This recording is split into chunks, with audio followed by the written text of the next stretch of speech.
Opération visite de terrain pour le ministre de l'Équipement rural et son collègue de l'Urbanisme et de l'Habitat ce mardi.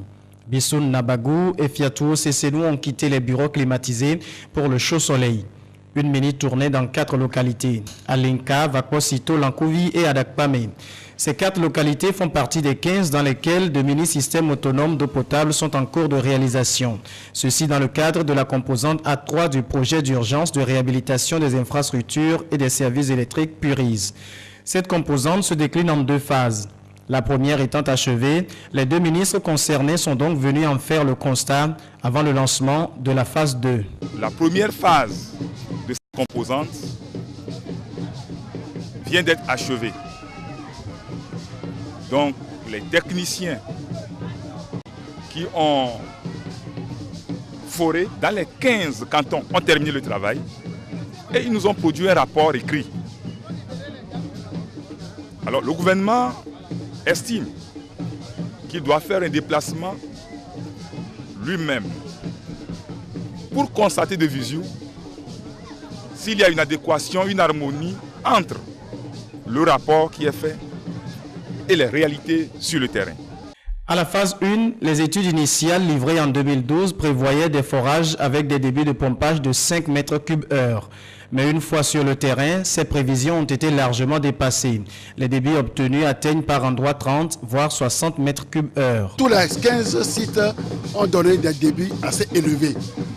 Initialement, c'était prévu des mini-systèmes d'adduction d'eau potable avec des réservoirs surélevés et des mini-distribution de réseaux de distribution. Mais maintenant, compte tenu de la nouvelle donne, il faut changer carrément, il faut y réfléchir. Un débit de pompage supérieur aux prévisions, c'est une bonne nouvelle. Plus de zones seront connectées à l'eau potable. Mais un débit supérieur équivaut aussi à un surcoût. Les autorités restent quand même confiantes, les partenaires techniques et financiers seront toujours au rendez-vous.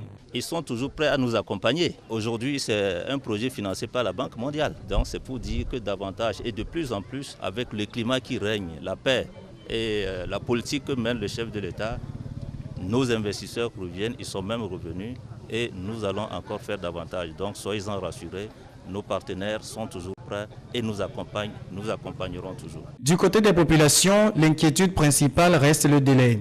Plusieurs d'entre elles, à l'instar de celui-ci, ont l'impression que les travaux traînent trop longtemps et le besoin reste pressant. Souvent, on démarre les projets, très souvent ça se termine à queue de poisson.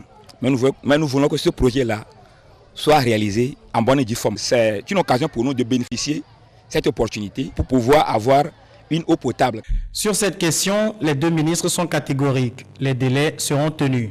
Dans le projet initial, la population circonscrite aura l'eau. Donc le délai sera respecté.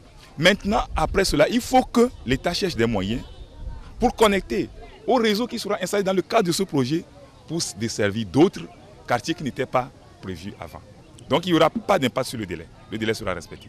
Le projet était conçu de faire une première phase, une deuxième phase. On n'a pas encore lancé la deuxième phase et dans la conception qui était initiale, certes ça peut subir des modifications en termes de faire en sorte que le réseau à mettre en place soit plus étendu et à la disposition de plus de populations, mais en termes de délai, ça n'agira pas.